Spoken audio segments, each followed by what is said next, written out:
Hello बच्चों, finally Bihar विद्यालय परीक्षा समिति के तहत जो 11th का एग्जाम हो रहा है अभी ज्योग्राफी का, उसका सब्जेक्टिव प्रश्न का क्वेश्चन हमारे पास आ चुका है। तो उसका आंसर की मैं बता दे रहा हूँ, बस 2-4 मिनट में मैं पूरा आंसर की बता दूंगा। तो सबसे पहले देख लीजिए, आपसे को यही प्रश्न पत्र पूछा गया है। ठीक है, पूरा टोटल 20 प्रश्न पूछा है, जिसमें से 10 आपको बनाना है। इसी प्रकार से 6 पूछा है, जिसमें से 3 आपको बनाना है। तो आइए, सबसे पहला नवा प्रश्न आपका था कि भूगोल को परिभाषित कीजिए। तो एकदम आसान शब्दों में लिखिएगा, पृथ्वी के आंतरिक तथा बाहरी हिस्सों का अध्ययन हम जिस विज्ञान से करते हैं उसे हम भूगोल विज्ञान कहते हैं या भूगोल कहते हैं। ठीक है, यह यहाँ पे लिखा गया है कि भूगोल का भूगोल वह विज्ञान है जो पृथ्वी की सतह, उसकी विशेषता, जलवायु, पर्यावरण एवं मानव के साथ उनके संसाधनों का अध्ययन कराता है। यही क्या कहलाता है? भूगोल कहलाता है। दूसरा नौ प्रश्न आपसे पूछा था कि पृथ्वी के वायुमंडल में निर्मित होने वाली प्रारंभिक गैस कौन सी थी। तो पृथ्वी के वायुमंडल में जो मतलब निर्मित होता है वो प्रारंभिक गैस कौन कौन सा है? तो हाइड्रोजन है, जिसे H2 कहते हैं, हीलियम है, He, methane, CH4, ammonia NH3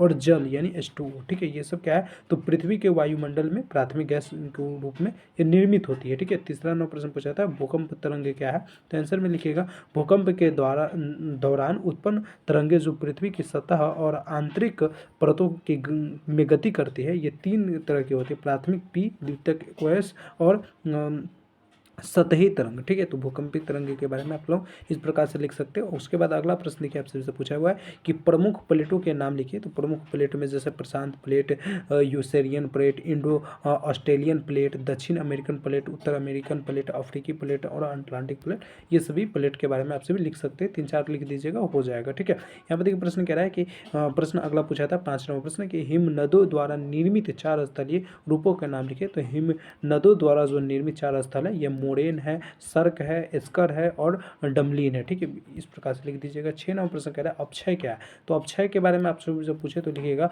अपक्षय वह प्रक्रिया है जिसमें चट्टान, मिट्टी और खनिज धीरे धीरे टूटते हैं और क्षरित होते हैं, मुख्य रूप से जलवायु कारक, पानी, हवा, तापमान के कारण ऐसा होता है। अपक्षय मतलब जैसे वायु हो गया, चट्टान हो गया, मिट्टी हो गया, खनिज हो गया, ये क्या होता है?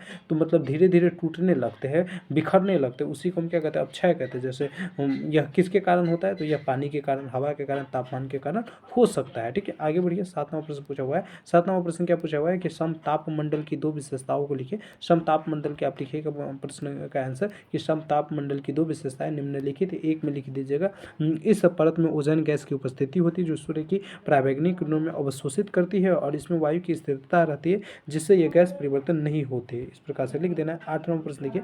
8 नंबर प्रश्न पूछा हुआ है आपसे कि पृथ्वी पर तापमान के वितरण को प्रभावित करने वाले 4 कारकों के नाम लिखे। तो पृथ्वी के तापमान को वितरण के प्रभावित करने वाले 4 कारक कौन कौन से हो सकते हैं? तो अक्षांश हो सकते हैं, ऊंचाई हो सकते हैं, समुद्र धाराएं हो सकते हैं और पवन प्रणाली हो सकते हैं। ठीक है, 9 नंबर प्रश्न लिखिए, कह भूमि स्थिर पवन क्या है। भूमि स्थिर पवन क्या है, ये आपसे सब पूछा हुआ है। तो लिखिएगा इसमें कि ये वे पवन है जो वायु दाब के कारण सीधी दिशा में नहीं चलती है बल्कि पृथ्वी के घूर्णन प्रभाव के कारण मुड़ जाती है। 10 नंबर प्रश्न होता है ज्वार भाटा क्या है। तो आपसे आंसर लिखिएगा कि समुद्र के जल स्तर में होने वाली नियमित वृद्धि और गिरावट जो चंद्रमा और सूर्य के गुरुत्वाकर्षण बल के कारण होती, इसे हम क्या कहते हैं? तो ज्वार भाटा कहते हैं। अगला प्रश्न पूछा था आपसे कि जैव विविधता क्या है। ठीक है, जैव विविधता क्या है। तो आंसर में लिखिएगा आपसे भी, किसी क्षेत्र में पाए जाने वाली जीवों की विभिन्न प्रजातियों और पारिस्थितिक तंत्र और आनुवंशिकता विभिन्नता को ही हम क्या कहते हैं? तो जैव विविधता कहते हैं। ठीक है, 12 नंबर प्रश्न पूछा था कि वर्षा के 3 कारण लिखे। तो वर्षा के 3 कारण कौन कौन से हो सकते हैं? तो संवहनीय वर्षा,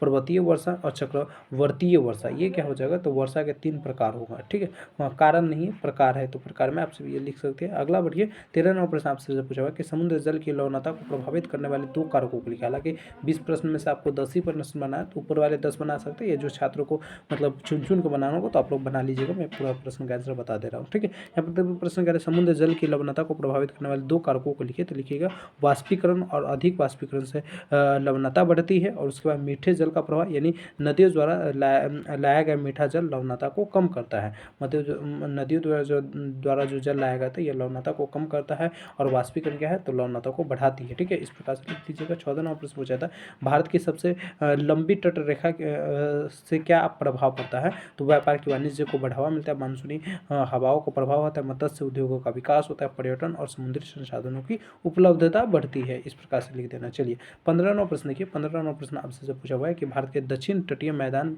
पर कोई डेल्टा नहीं है, कोई डेल्टा नहीं है, तो लिखिएगा क्योंकि, मतलब क्यों नहीं है ये पूछ रहा है, तो लिखिएगा क्योंकि पश्चिम तट पर छोटी नदियाँ छोटी है और तेज बहाव वाली है, जो गाद जमा नहीं कर पाती, इसीलिए क्या है, तो पश्चिमी तट पे डेल्टा नहीं पाई जाती है। ठीक है, यहाँ पे देखिए 16वां प्रश्न पूछा था कि हिमालय से निकलने वाली 4 नदियों के नाम लिखे थे। हिमालय से निकलने वाली 4 नदियों के नाम, जैसे गंगा, ब्रह्मपुत्र, यमुना, सतलुज, ये सब क्या है, तो हिमालय से निकलती है। आगे बढ़िए 18वां प्रश्न, 17वां प्रश्न की पूछा हुआ आपसे कि जलवायु, भारतीय जलवायु की प्रमुख विशेषताओं के नाम लिखिए, तो भारतीय जलवायु के ऋतुओं के नाम लिखिए, तो भारतीय मतलब जलवायु के प्रमुख ऋतु कौन कौन, ग्रीष्म ऋतु, वर्षा ऋतु, शरद ऋतु, हेमंत ऋतु और उसके बाद शीत ऋतु और वसंत ऋतु, ये सब लिख सकते हैं आप सब। ठीक है, सामाजिक वानिकी से आप क्या समझते हैं, तो सामाजिक वानिकी लिखिएगा कि समाज की भागीदारी में वृक्षारोपण और वनों का संरक्षण, जिससे पर्यावरण संतुलन बना रहे और आजीविका साधन विकसित हो, इसी को हम क्या कहते हैं, तो सामाजिक वानिकी कहते हैं। ठीक है, आगे बढ़िए 19वां प्रश्न के पहले, संकट किन दशाओं में आपदा बन जाती है, संकट जो है किन दिशाओं में आपदा बन जाती है, तो जब कोई संकट इतना गंभीर हो जाए कि बड़ी संख्या में लोगों का जीवन संपत्ति पर्याप्त प्रभावित हो, तो इसे ही हम क्या कहते हैं, आपदा बन जाता है। मतलब कोई भी संकट आया, ठीक है, और वह संकट इतना बढ़ गया जिससे क्या है कि लोगों का हानि होने लगा, उसके संपत्ति के, उसके जीवन का, उसके मतलब रहने सहने में, तो ये क्या हो जाता है, तो आपदा का रूप ले लेता है। ठीक है, उसके बाद देखिए 20 नंबर प्रश्न, लास्ट 2 नंबर वाले क्वेश्चन में पूछा था आप सबसे कि मध्य भारत में सूखे ज़्यादा क्यों होते, तो मध्य भारत में सूखे ज़्यादा क्यों होते, लिखिए गए वर्षा की असमानता और कम वर्षा होना, मतलब वर्षा में असमानता है, मतलब बराबर वर्षा नहीं होता है एक तो, और दूसरा कम वर्षा भी होता है, अधिक वाष्पीकरण और जल कम संरक्षण, मतलब अधिक वाष्पीकरण होता है, मतलब अधिक जो भी मतलब जल होता है, ये धूप पड़ने के कारण वाष्पीकरण बना कर ले जाता है, लेकिन क्या है कि जल का संरक्षण हम कम कर पाते हैं। उसके बाद लिखिएगा जल स्रोतों की कमी और भूमि सूक्ष्म स्वभाव। ठीक है, तो इस प्रकार से 20 प्रश्न का आंसर मैंने बता दिया। ये रहा दीर्घोत्तरीय का प्रश्न का जवाब। ठीक है, तो दीर्घोत्तरीय प्रश्न का जवाब थोड़ा सा लंबा है, तो आप सभी को है ना इसका आंसर खुद ही लिखना पड़ेगा। मैं 3 ही प्रश्न का दिया हूँ, तो कैसे लिखेंगे, कैसे इसको डाउनलोड करेंगे, आइए इस पर चर्चा कर लेते हैं।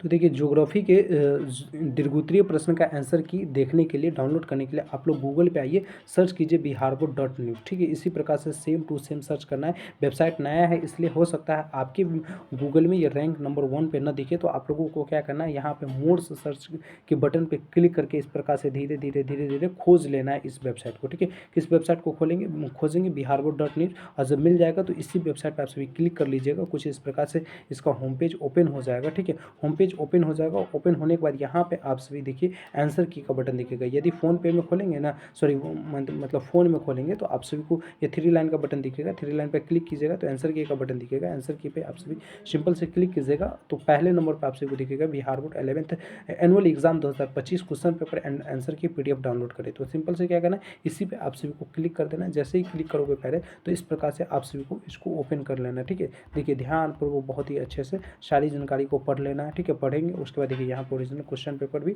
डाल दिया गया। तो ओरिजिनल क्वेश्चन पेपर आप सभी देख सकते हैं, तीनों पेज का क्वेश्चन पेपर डाल दिया गया। उसके बाद ऑब्जेक्टिव का आंसर की अभी नहीं डाला गया, जल्दी ही अपडेट कर दिया जाएगा। सब्जेक्टिव का आंसर की देखिए यहाँ पे बहुत ही विस्तार पूर्वक से सारे सब्जेक्टिव क्वेश्चन का आंसर की को डाल दिया गया। यहाँ से दीर्घोत्तरीय प्रश्न चालू होता है 1 नंबर प्रश्न से पुनः, तो ये दीर्घोत्तरीय प्रश्न का आंसर क्या है, तो ये यहाँ पे सब कुछ डाल दिया गया। ठीक है, आइए यहाँ से डाउनलोड कर लीजिए, देख लीजिए। डाउनलोड करने के लिए सिंपल से यहाँ पे इस दोनों लिंक का आप लोग उपयोग करेंगे। ठीक है, चलिए मिलते हैं अगले क्लास में। जब सही, जय Bharat, thank you so much.